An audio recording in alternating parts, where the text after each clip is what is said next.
But first, let's do something new here. I'm going to talk about the writing assignments, and I've got some examples from TurnItIn. These are not from your class, but they're examples that, yeah. So we're going to talk a little bit about plagiarism. Now, there's a very strict definition of plagiarism, and that is, well, it's the simple one is taking credit for other people's work, specifically written work. This is the textbook definition. Any word-for-word sequence of 7 words or more taken from another source without quotations or attribution is plagiarism. So if you're, even on the internet, you're looking at the internet and you're like, oh, that sounds good. You do the copy and paste.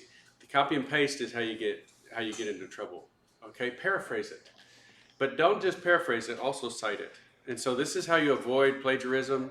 You use quotes if it's a good block of text, and I mean, this is the best way to say it. I don't really think I can say it any better. Go ahead and use that block of text, but put it in quotes. Maybe offset the margins in a little bit so that it shows that it's quoted, and then cite it in the back.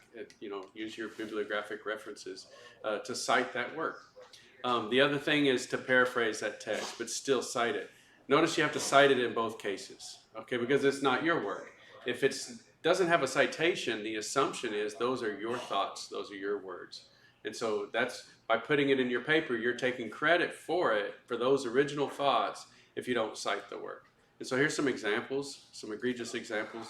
Here's a 3-sentence sequence of text here taken from EcoLink. It was an internet source on this particular topic. And this is what I see on TurnItIn.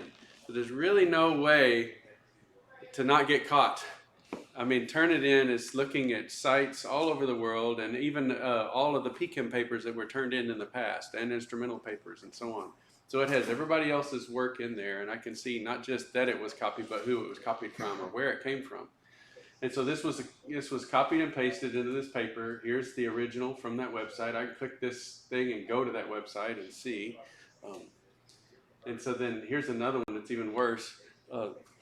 This is the whole introduction, and this paper was 48%, well, 33% from this source, this French website. So this is a website in France.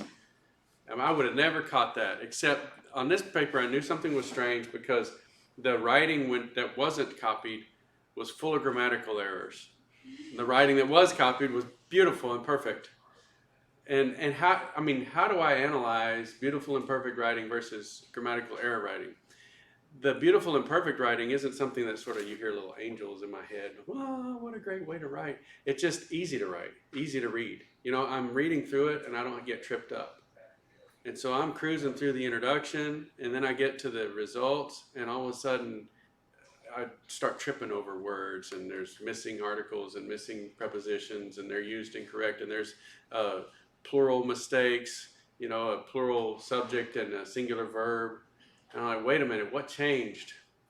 So even without TurnItIn, I would have an alarm bell go off. But with TurnItIn, it tells me exactly where it came from. Now, this one is particularly egregious because in the original source, notice what I've highlighted, the original source had a statement and had a citation. And so then this was copied over and the citations were deleted. So it even went further. Rather than including all of those secondary sources in this bibliography, they just removed the need to have anything in the bibliography and deleted those citations. And so this whole paper just received a 0. And so this was, and you might say, well, introduction, gosh, it's just sort of to set the stage. Is that important? Well, it is important to not take credit for other people's work. But then this is the discussion. So in discussing their own results, they copied that from a government paper. So I don't know what that site is, but I went there and looked, and sure enough, it came from this .gov site. So, and then this one, why did I put it in here? Oh yeah, this was the example of the writing that was not copied, and you can see the highlighted. There's grammatical errors there. So like this particular procedure did not work, and there was just a random period here. So that should have been a comma, but it was a period. And instead of before starting the nano cluster or whatever, before started and so again, I'm reading through, very smooth introduction, pretty decent discussion, and then we get here and all of a sudden, boom, I start tripping over grammatical errors. So that tells me something fishy is happening. So these were just some examples of plagiarism.